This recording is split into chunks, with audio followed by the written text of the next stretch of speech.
हम बनी पूरा पटदारी में नंबर 1 बनी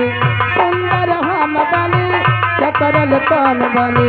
पूरा पटदारी में नंबर 1 बनी ससुरा में मिलल बा घरवा दुताला केहू के रोब ना सहाला बलम हमर दुबई कमाला केहू के रोब ना सहाला बलम हमर दुबई कमाला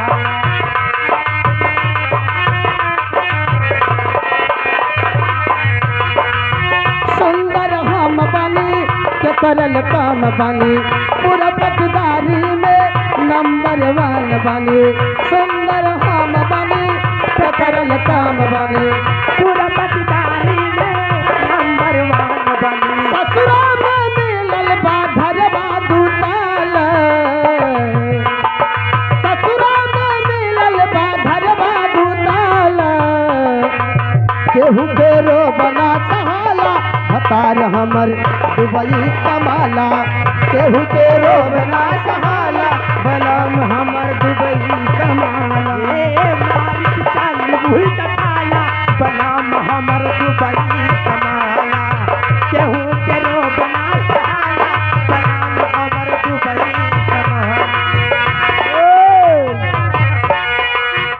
फिर से साहब जी की तरफ से क्या बात है जय हो 21 रुपये आयल बा सोने का सिक्का हाँ सोने सिक्का बलम हमर दुबई कमाला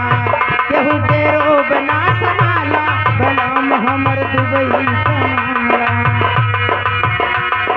मथवा पे सोना के साटी लगिंदी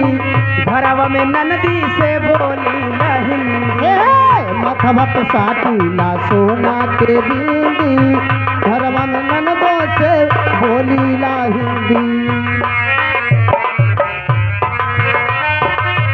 घरवा में ननदी से बोले लहेंगी चश्मा लगा के चलब खूब इतरा के चलब चश्मा लगा के चलब खूब इतरा के चलब डार्लिंग बोले लटोला मुहाला ओहो डार्लिंग बोले लटोला मुहाला केहू के रोब ना सहाला बलम हमर दुबई कमाला केहू के रोब ना सहाला बलम हमर दुबई कमाला